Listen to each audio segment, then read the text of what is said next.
All right, guys, we are back again for another episode of the Coach's Compass. We don't know what episode it is because we've just been rolling and having a lot of fun with all these guests that we have on each and every time. Now, remember, hit that like, comment, subscribe button down below so we continue to grow this thing and go in the right direction and help coaches and athletes across the world continue to get their stories out there and continue to learn from some of the top coaches. But today, we've got another special guest with us today. We've got Malorie Henderlong out of Baylor University. So Malorie's background, she has a Baylor athletics performance coach, currently also doing an internship with Austin FC, worked at TCU for an internship and a GA with the women's soccer team and American football. So had her first start in American football. Then from there went 6 months at UNC with working with all sports.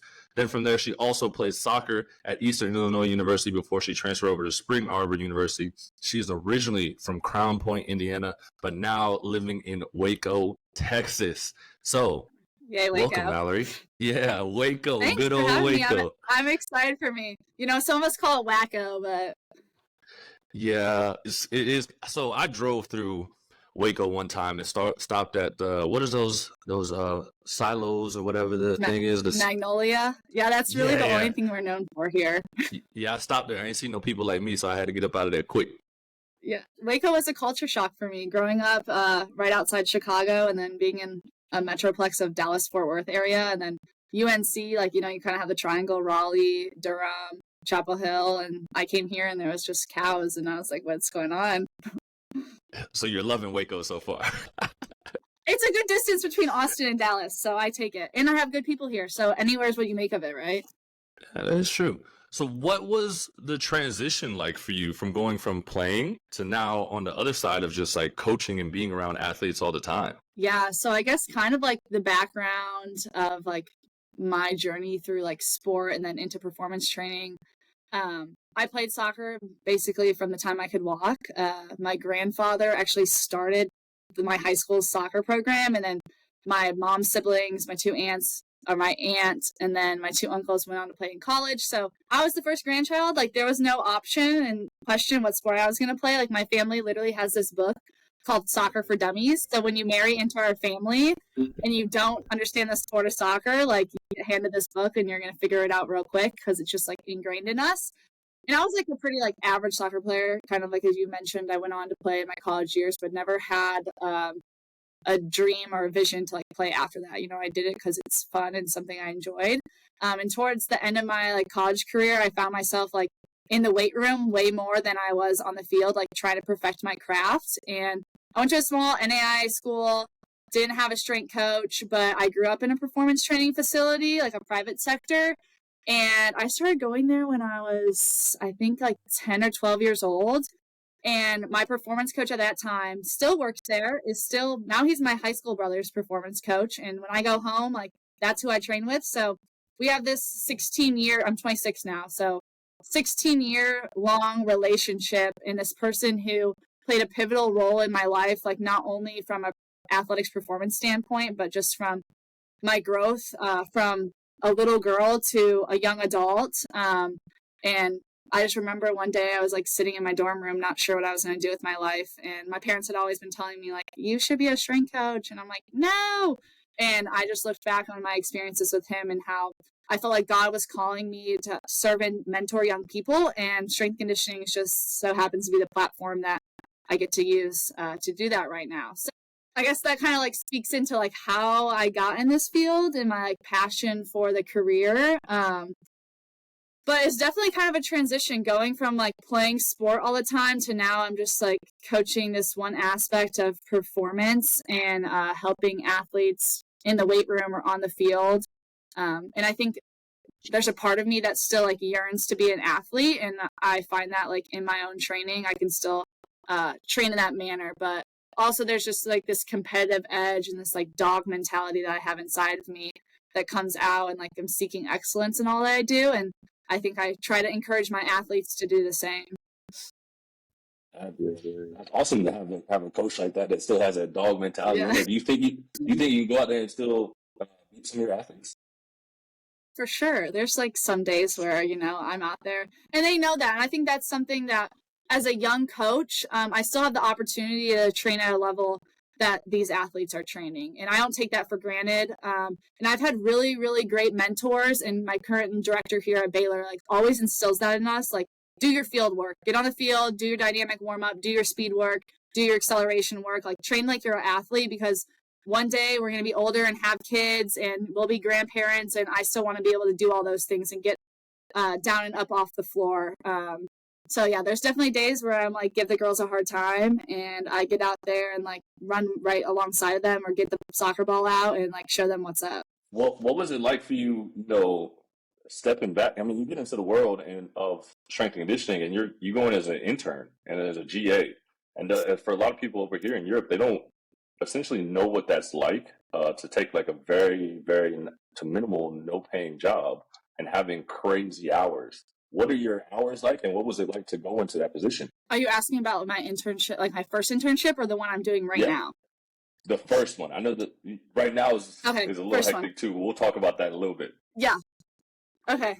My first internship, I didn't know any different, I remember to this day, and I'm all about like stories. I walk in the weight room at TCU. My mentor is Coach Zach Dakin there, then also Don Summer, who oversaw football. But I had no idea who Coach Dakin was at the time. And I mean, he had just written this book. Like, everyone knew who he was. I was like, yeah, I don't know who he is, but like, I'm doing this internship there. I remember I walked in the weight room. Coach Summer's office is like the only office downstairs. And I just walk in, and like my bubbly personality, I'm like, hey coach, I'm Mallory. Like, I'm a summer intern. He looked at me like I was crazy. And then his son came in the room and was like, yeah, I'll show you where you're supposed to go, because it's like not in this office. And I learned really quickly that, like, coming up in like the football space, it's like this hard-nosed, blue collar, like mentality where either like you level up or like get out. And it was pretty like old school and like tell it how it is. And my skin was thickened really quick, and I still carry that a lot with me. So yeah, the environment was super overwhelming at first. I was working like 13 hours a day. My feet were like swollen. I'd go home and like put my feet up on the wall, and on top of it, you're not getting paid. But at that point, I was still in college. I was about to enter my senior year of college. I just fell completely in love with the process of college athletics. I didn't grow up with that in my college space. I didn't have a performance coach. I only knew the private sector, so that's what I thought I wanted to do. And then I went into the college space, and the opportunity to watch people come in as freshmen, and then watch them grow over a 4-year span or 5 years or 6 years these days into young adults, and the pivotal like influence that we can have not only on their athletic career, but the trajectory of their life as young people. I mean, that's what gets me excited to show up at work every day, and got me excited to work these long days as an intern, knowing that if I did the work, I'd land in the role I'm in right now. So, like, with that, going into that space, what was it like, working with football athletes? Because, being a female coach, it's a little bit different.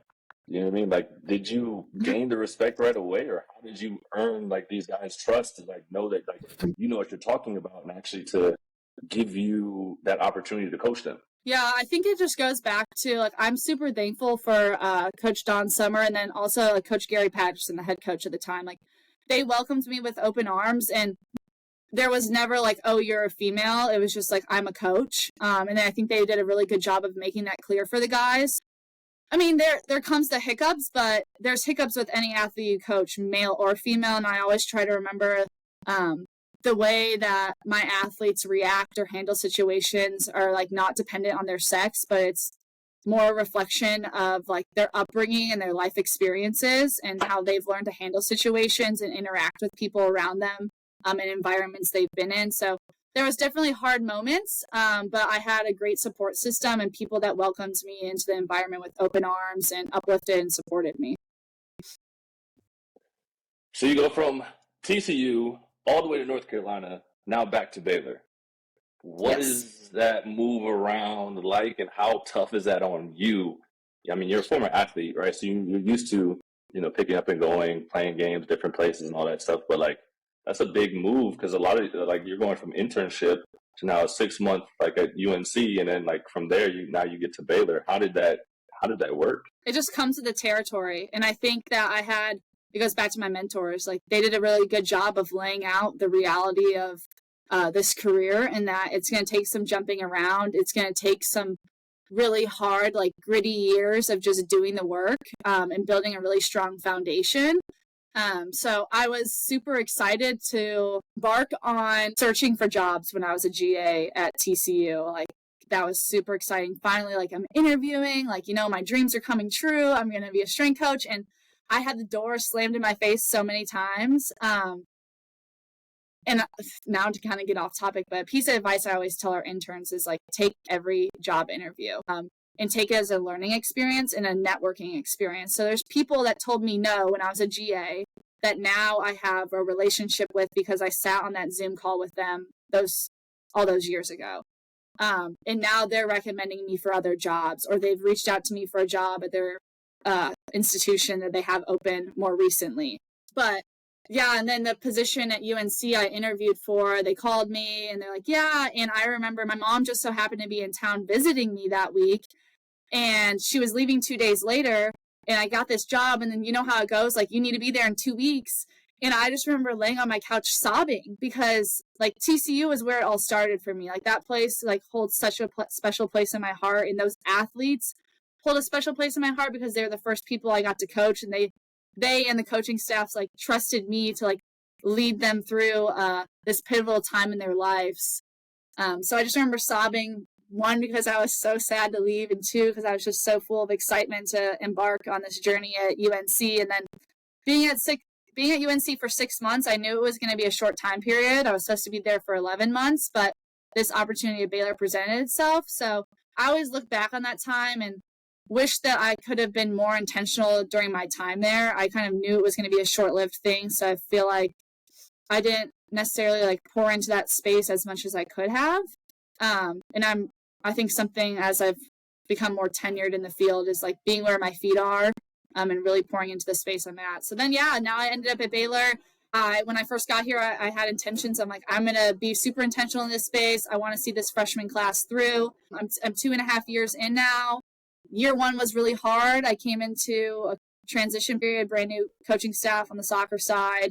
Anyone that's been in transition period with a coaching staff and then a team of athletes from the former staff knows how hard that is. But there's been a lot of fruitfulness in this journey and in this process. And I'm just kind of trusting, like, whatever door God opens next. Now, a lot of our viewers are from Europe and have no idea, like, how that college space works. And just like you said, like, nowadays, where it's just like, so what does a day look like for you? Like from when you wake up, you're probably up in the morning early, to, like, when you're checking out. It kind of depends on the time of year. So I'll kind of talk about through, like, when I'm in season for soccer, because I primarily work with women's soccer here at Baylor, but I also assist with softball, and in the past I've assisted with acrobatics and tumbling.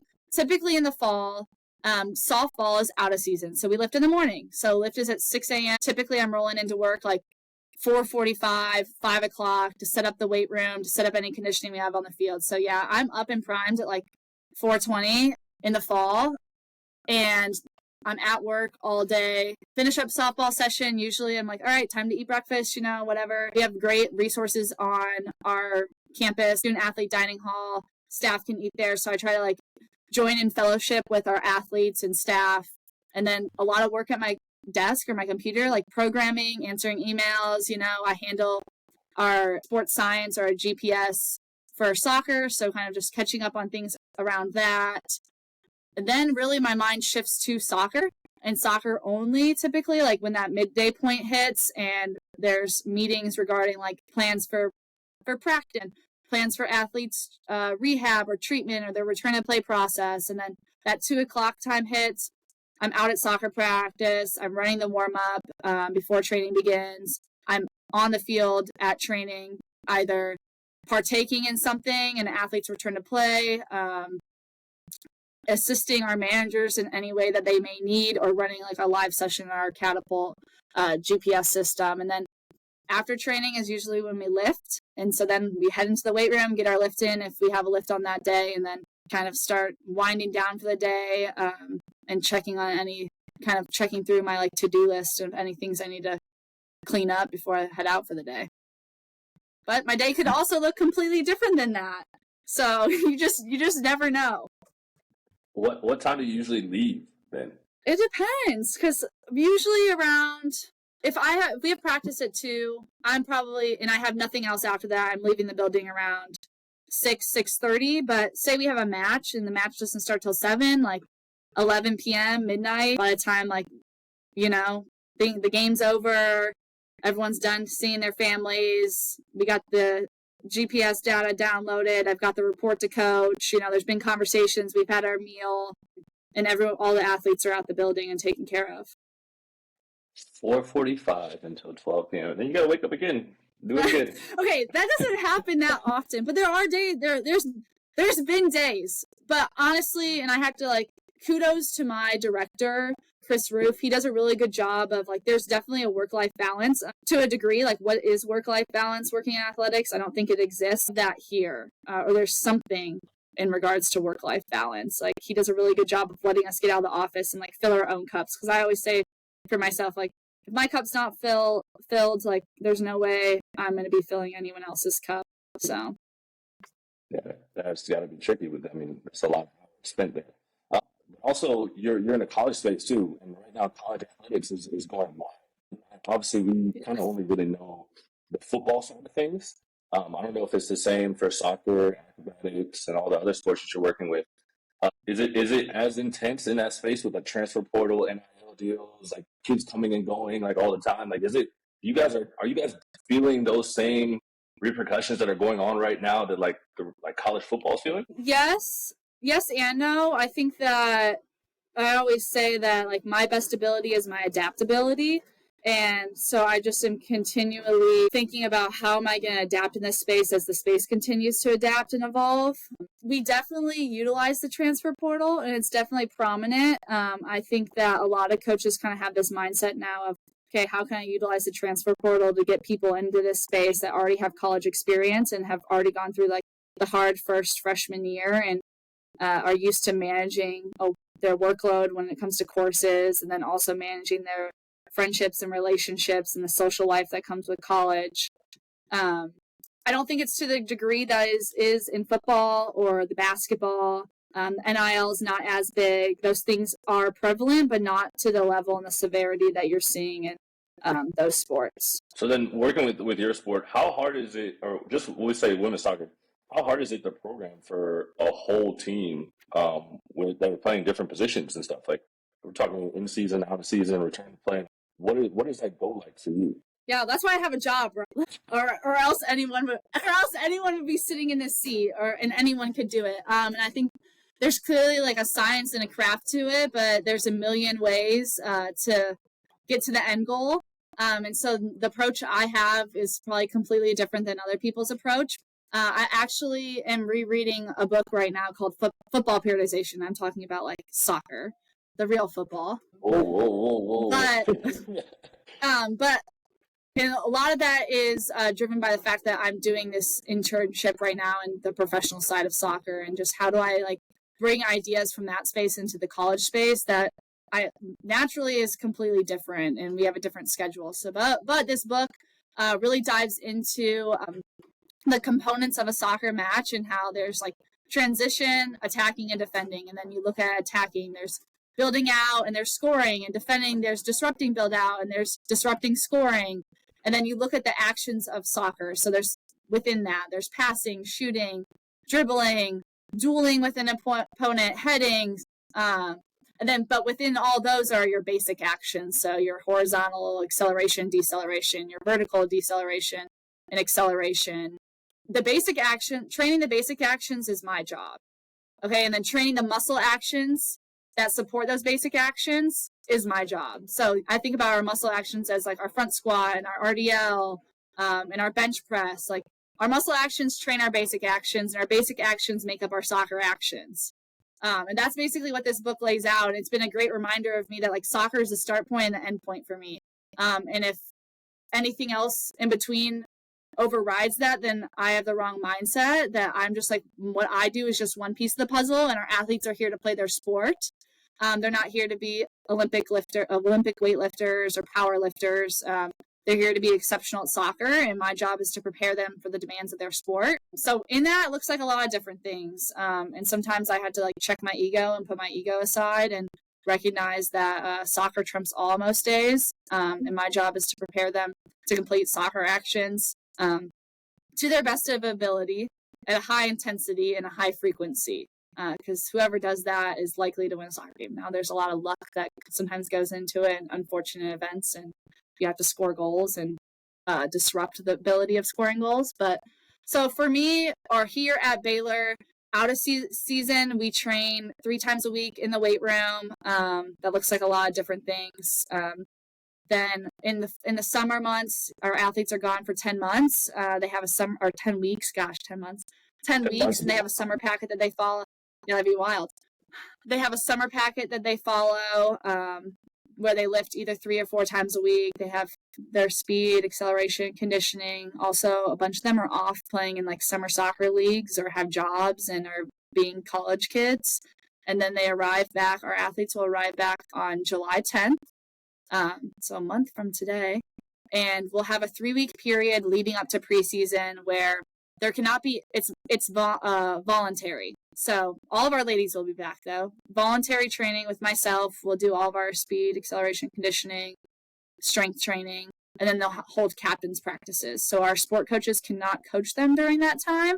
And then July 29th hits, preseason starts. I think we play a game on like the 8th. So it's just like hit the foot on the gas at full throttle. And we hope that we did a really good job in the spring, setting our athletes up to prepare themselves in the summer to then come back during those 3 weeks and continue laying the foundation for the fall. And then in fall, we play matches on Thursdays and Sundays. We lift on Tuesdays as a collective team and then manage our low minute players coming off the bench, maybe players whose names haven't been called yet. They're kind of like on the reserves. They might get a few extra lifts in the week or conditioning sessions. Then our high minute kids, just keeping them healthy and available throughout the duration of the season. I hope that maybe answers the question, but that you asked. No, that answers it perfectly. Curious about the catapult stuff, and I know you were saying how you guys get the data and then you send it back. Like, do you guys make decisions off that on athletes playing or not participating in the next practice? Is like what decisions do you guys make off of the catapult data that you receive? Yeah, I always want to say it doesn't drive decision making; it educates decision making. And it's just a tool in our toolbox that we utilize to help periodize training and monitor our athletes' loads. So there's not really the catapult or our GPS devices, and that data that it collects is not a sole factor in deciding playing time or practice participation. It's just a tool that we utilize in combination with many other things, such as our wellness report or our 4STEX jump metrics, or just looking at your athletes and understanding that like they look absolutely gassed and tired and fatigued, and understanding all the social dynamics and travel logistics that have gone on in the last few weeks. So it's just a tool for us. Some common things we look at is like total distance, so like our volume metric. We'll look at player load sometimes, distance per minute, but really looking more at like our high speed running, our sprint distance, and our acceleration efforts and duration. So when you're getting into off-season and preseason, how are you testing and knowing or like feeling like your athletes are ready to go? Like what are you following and like tracking or testing to like tell yourself like, all right, this athlete's like good to go, like they're ready for the season and stuff?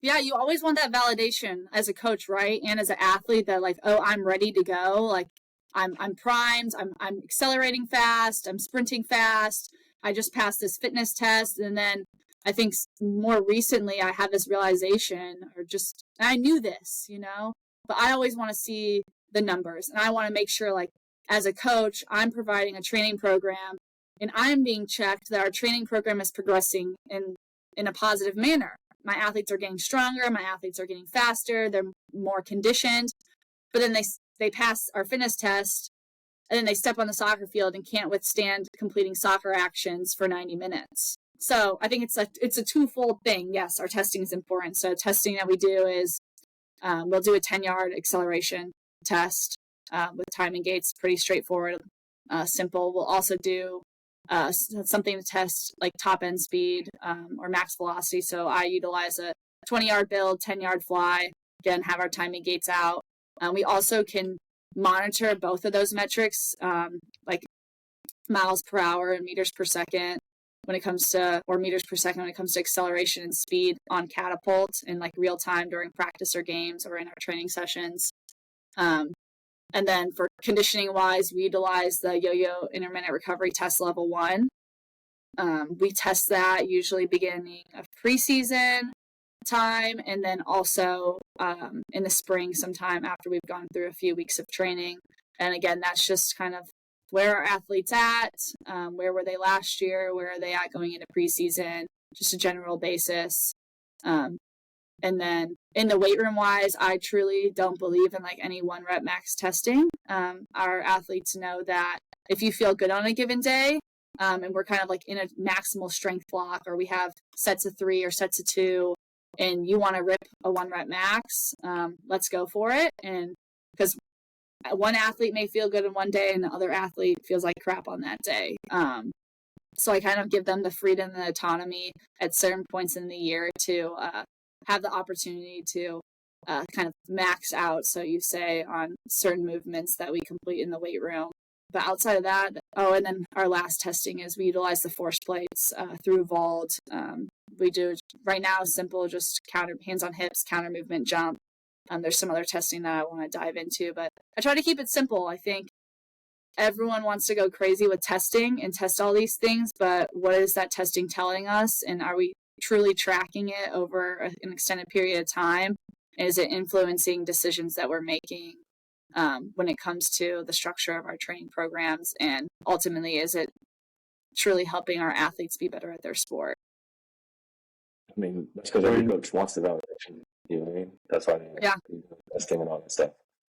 But I think it was a perfect example, kind of go back to what I was saying this spring, like our athletes, and part of my job is preparing them to run this fitness test, and there's this culture and this anxiety on women's college soccer around the beep test or the yo-yo.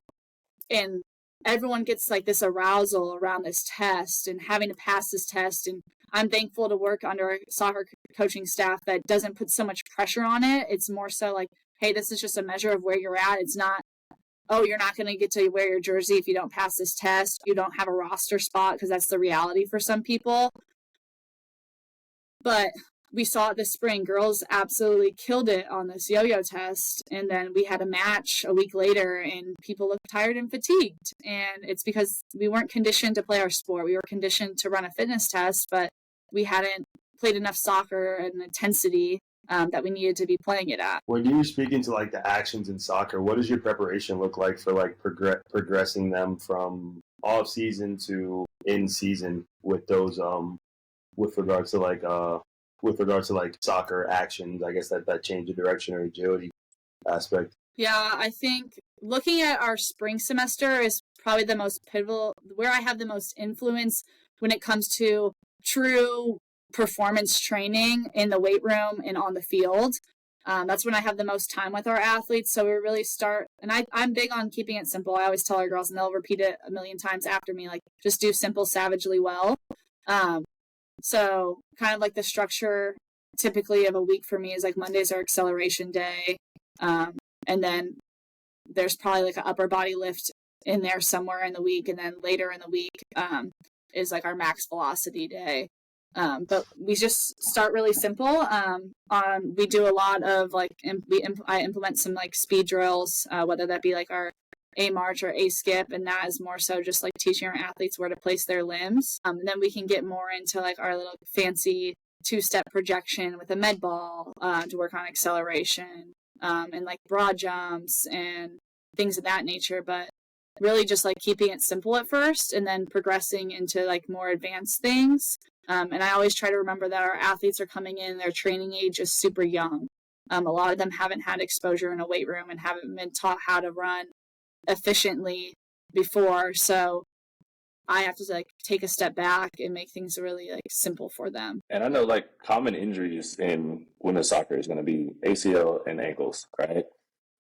What are you doing to prevent and concussions? Can't really prevent concussions. Oh. That just yeah. But like, so for the ACL ankles, what are you doing? Like, what preventative stuff are you doing for that? And then also when it happens, what are you doing for like your return to play for those athletes? Yeah, and I personally don't like the word prevent, because I'm like, can you really prevent those things from happening? Like, the reality is I can do as much as I want on my end and they're still going to happen. So I kind of always say, like, this is what we do to like minimize the chance of ACL injuries happening and minimize the severity of them when they do happen.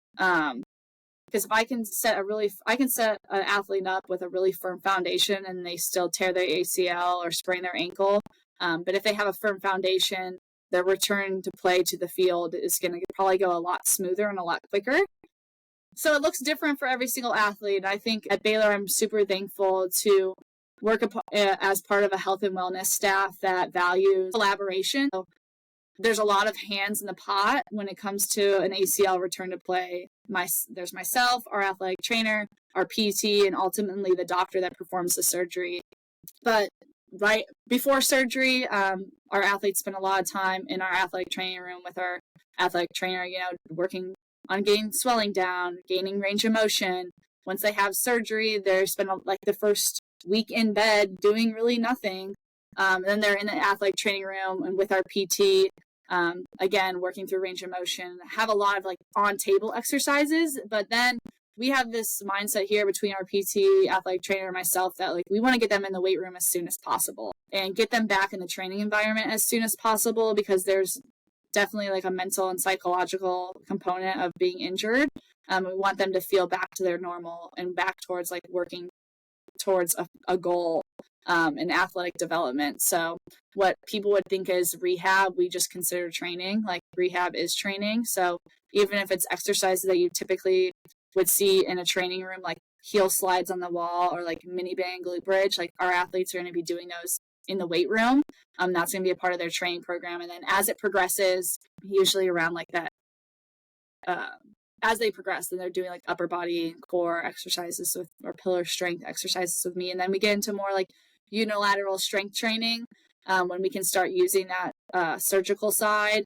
And then from there, just progressing them back into like full go. But there comes a point where like each person kind of has ownership over a specific you're okay, a specific component of the return to play process. That's one of our coaches.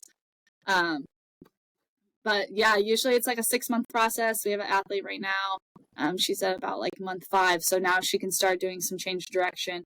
But it becomes challenging because that athlete's off campus and we're not seeing that athlete. So I think a big part of my job is educating our athletes on like quality training, the positions they need to put their bodies in, and then also seeking out resources outside of here to set themselves up for success and being able to navigate like who's a good resource and maybe who's not a good resource. So then alongside that, what are some deficiencies that you're seeing your athletes, like as freshmen, come in as? Freshman soccer players come in and they, like you said, they may never been in the weight room or been used to this type of training. Like, what are some common deficiencies you're seeing in these athletes? And then also, like, what are you doing to help improve those? Yeah, so there's just a lack of training age and lack of experience in the weight room, not just for all kids these days. I think back to like probably when we were kids, or like when our parents were kids and like kids were outside playing sports. Like I went outside with my 2 younger brothers and we were playing baseball with the boys in the neighborhood, and we play basketball and we do all these things, and kids don't do that anymore. They really specialize in one sport and then they're completing these sport actions repetitively over and over again. That don't ever have exposure to any other actions other than that. And they try to like really, so I think of like a pitcher in baseball, a youth pitcher, like, they're going to pitching lessons however many times a week, they're going to practice however many times a week, but no one ever teaches them proper squat technique or how to control their pelvis when they're hinging at their hips. So you just see a lot of lack of like body awareness, and then just a lack of strength in general. So I always say there's like 5 key movement patterns for me, and really probably any strength coach would agree. Like squat, hinge, push, pull, and then stabilize through the pillar. And that's what the program that I give these athletes that come in for the first 3 weeks experience. And then we get into season and you have to figure out like, okay, maybe some of them are freshmen and going to play heavy minutes. And then others are still like on this foundational program throughout the entirety of the fall. How's it been to train? So then working college athletes, right? So they're still kind of young and all that stuff, and then working with professionals. Yeah. Right? They're young. Yeah, they're real young, super young. All right, so you're working with all of them, which is kind of at when you get the freshmen that coming in a pretty basic level. Like you said, you're taking them through 3 weeks of like trying to learn what it's like, seeing if they have a lot of minutes. But then on top of that, now you're at an internship where you're with professional athletes.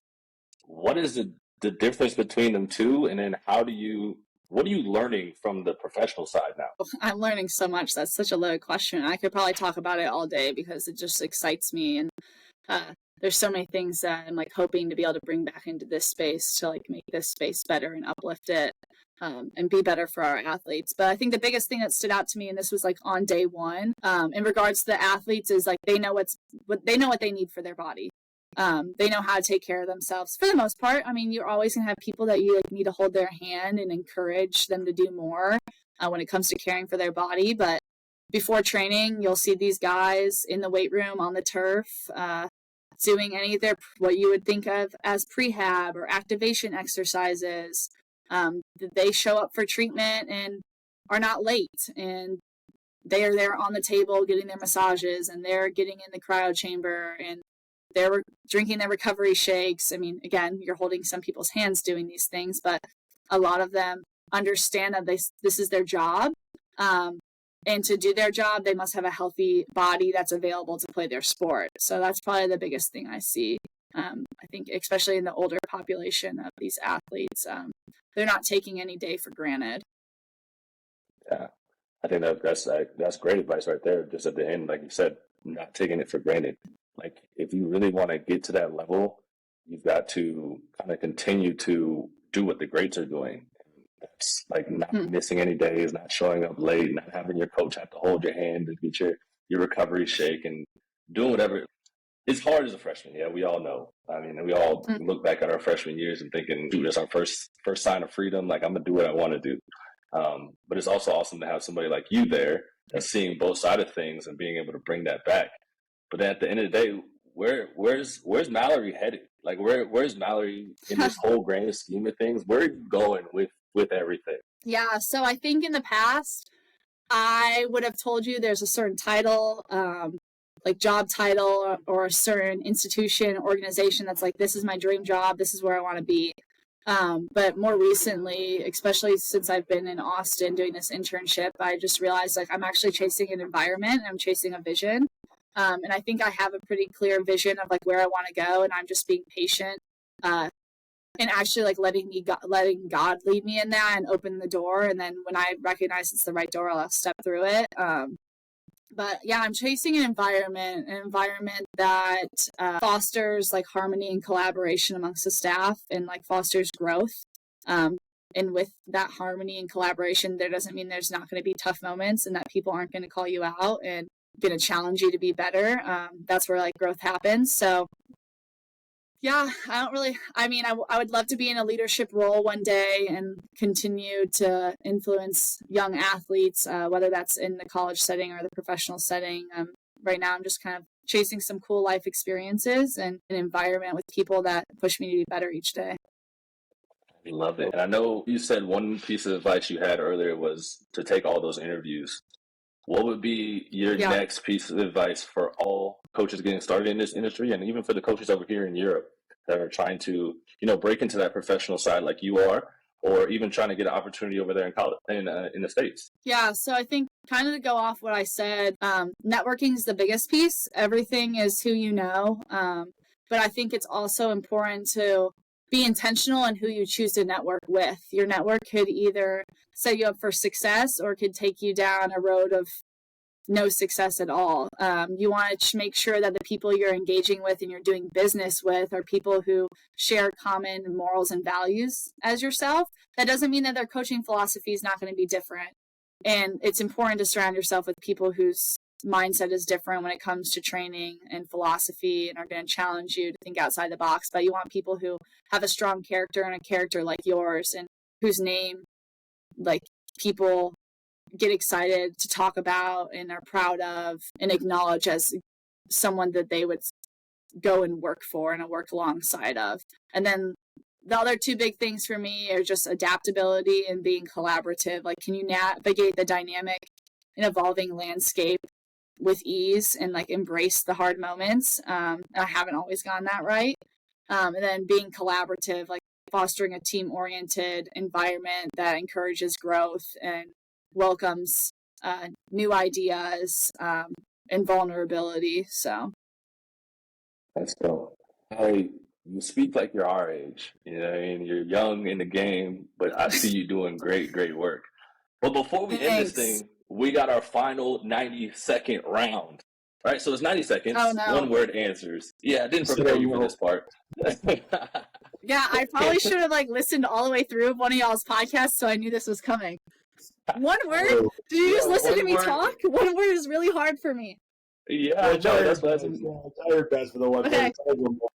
Sometimes it's 2 words or 3 words, but most of the times it's 1 word. It's pretty simple questions. They can be all across the board. So are you ready? Okay. I guess. I mean, I'm scared. Here we go. All right. Favorite post-workout snack? Protein powder? Like just a protein shake? Best coach you've ever had? That's a hard one. Like sport coach? We'll go sport coach, yeah. Probably my high school soccer coach. His name's Chris Micret. All right. Favorite sport to train? Soccer. Pizza or burger? Burger. Do you prefer off-season or in-season training? Off-season. Top athlete you've ever trained? I can't be putting my athletes on blast now. That's a harsh one.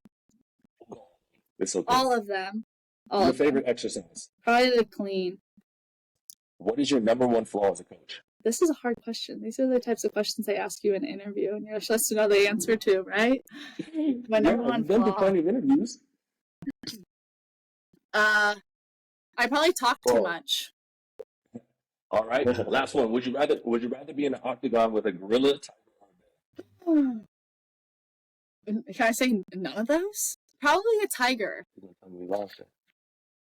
Did we? No, I can. Can you hear? I lost y'all for a second. Okay, it's all right. Can you hear me? Yeah, I can hear you. Well, what'd you say? It said I had unstable connection.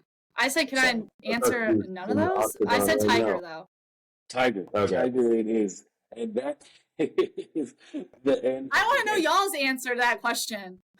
Oh, I'm taking a gorilla. I said gorilla. I think that'd probably be the most kindest animal. Yeah. See, I need to study my animals. You know, you got Baylor. That's just my I don't go at me. You're right. I picked the wrong answer. I might get fired for that one. I'm scared of bears, so. Well, I never grew up around bears or a tiger or a gorilla, so I feel like a gorilla would probably be my choice. You know, people, I guess in Europe might not know this. I mean, like some schools here, like they have their like a live version of their mascot, so we have a live bear on our campus. Oh, no, I didn't know that about a live bear on campus. Yeah, a live bear habitat. Oh, wow. Yeah. In Waco, Texas, we have a live bear. Yeah, y'all might have to take a trip just to see the bear. Now I gotta go back to Waco. But Malorie, we appreciate you jumping on with us today. Athletes, if you got the chance to check out what she's doing over there, go ahead and check out. She's doing some awesome work. And as she said, do the simple things savagely well. That's something that I think all athletes should take with us, and even coaches. Just make it really simple for athletes. So thank you, Malorie, for being here with us today, and we look forward to seeing all your work going forward. Yeah, thank y'all.